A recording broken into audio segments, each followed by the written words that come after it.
তো ওই স্বামীকে কখনো টাকা পয়সা না থাকলে চিল্লাপাল্লা করেন না, অকর্মক শব্দ, এমন শব্দ ব্যবহার করেন না যেটা ওনার প্রেস্টিজে আঘাত লাগে। পুরুষ মানুষ আত্মসম্মান সইতে পারে না, আত্মসম্মান আঘাত লাগলে সইতে পারে না। গাইরেত একটা শব্দ আছে। আল্লাহ দেখেন মেয়েদেরকে এমন ধৈর্যশীল বানিয়েছেন। আমাদের মা দাদি নানিরা যদি ধৈর্যশীল না হতো, আশা করি সবাই আমার সাথে একমত হবেন, আমাদের মা দাদি নানিরা যদি ধৈর্যশীল না হতো, আজকে আমাদের দাদার বাড়ি নানার বাড়ি পরিবার বলতে শব্দও থাকতো না।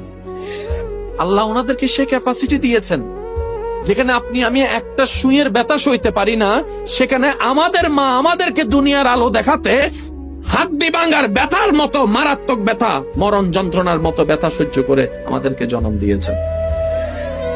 আবার সন্তান কুলে আসার সাথে সাথে সমস্ত ব্যথা বলে মা হাসতে লাগবে। এটা নারীদের দ্বারা সম্ভব, পুরুষের দ্বারা যা সম্ভব